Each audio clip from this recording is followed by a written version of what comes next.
Mas aí eu queria fazer, não uma defesa do Francisco, que eu acho Por que favor, ele é indefensável, mas eu precisava fazer uma defesa... Uma defesa da personalidade assassina dele, como isso é criado. Porque a gente está falando do Maníaco do Parque e fica parecendo que ele se transformou nesse monstro do dia para a noite. O livro, ele traz como a personalidade assassina dele foi construída ao longo do tempo, como uma série de negligências familiares, médicas, ocorreram na infância dele. A gente estava até Mas já nasceu meio problemático, né? Porque tem um monte de gente que tem um monte de problema e não fica assim. Então, eu queria até trazer aqui para a baila, a gente estava discutindo ali nos bastidores o fato daquela criança de 9 anos que invadiu... Nossa, o veterinário e matou, não sei, 23 animais. Como é que, eu não entendi isso. O Francisco fazia isso. Mas como é que mata 23 animais? Ninguém intercede, ninguém segura. Aliás, isso é um outro caso. Com homicidas em série, a crueldade... Começa desde não criança, estou falando animais, dessa criança, tá? Estou falando que homicidas em série, em geral, começam a fazer maldade com animal. Crueldade com animais. Ou eles matam animais, ou como o Jeffrey Dahmer, pegava animais já mortos para dissecar. Fazer maldade. E tudo mais. Isso é comum em homicidas em série. Na biografia do Francisco, no livro, por exemplo, tem relatos de que ele trabalhou com um avô que era considerado satanista. Ele fazia sacrifício de animais, bebia sangue de aves. Depois, na adolescência, ele foi trabalhar num frigorífico na função de marreteiro, matando os bois com cacetadas na cabeça.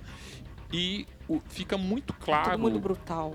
Por exemplo, sim, e ele teve uma série de transtornos. E essa normalização da brutalidade, talvez, não sei. E, por exemplo, em vez de da família levar para fazer um tratamento, tudo bem que na década de 70 não era comum o pai levar o filho no psiquiatra, no psicólogo, mas se já tivesse essa clareza, cultura do transtorno mental, mas será que de tem levar... jeito? Porque aí eu te pergunto, a psicopatia, esse transtorno realmente grave, tem jeito?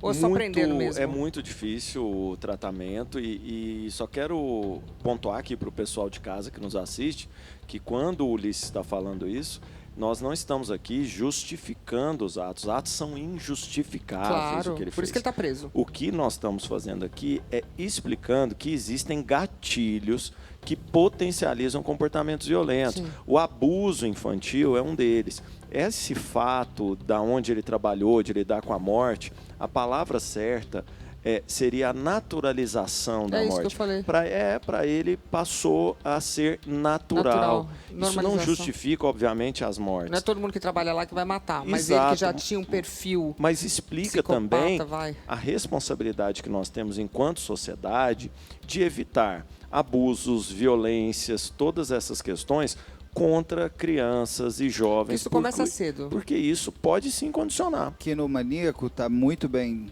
colocado no livro do Ulisses, o quanto ele criança foi também definitivo para a equação do que ele se torna.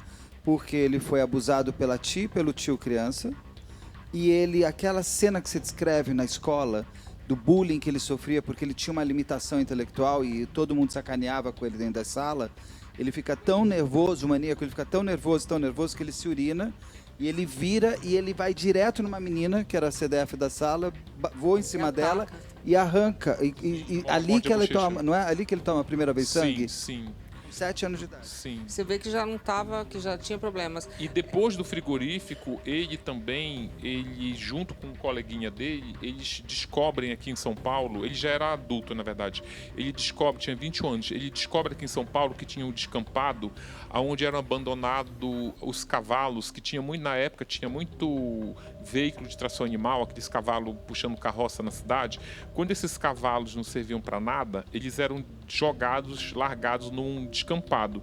E aí ele descobre lá que tinham vários cavalos, ele vai com esse amigo para matar. Me pergunto como é que alguém conseguiria fazer alguma coisa com essas crianças que têm esse tipo de característica psicológica para que não virasse um serial killer. Será que teria uma maneira? Quando eu entrevistei a Ana Beatriz Barbosa, ela conta que um garoto específico, muito criança, os pais perceberam que ele tinha uma psicopatia e ela começou um tratamento com esse garoto para que ele se organizasse nesse desamor por qualquer coisa, para que ele pudesse crescer sem se envolver tão Nesse profundamente tipo de num coisa, né, crime. Beto?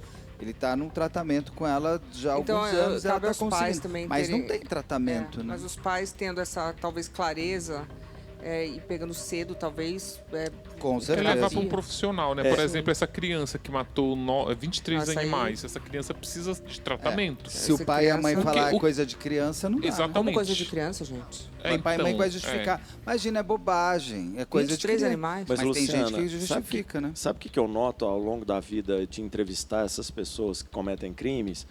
Quando eu falo da infância, muitas vezes o pai, ele não quer Enxergar. acreditar, ele não quer ver, ele não quer admitir, Se ele sente fala, culpado, talvez. não, meu filho não vai ser assim, meu filho não é assim. Então, muitas vezes Aquela coisa, falta... tem pai que é cego porque finge que não, não tá Exato, vendo. falta admitir. Pelo menos difícil. dentro da minha área eu percebi isso muito.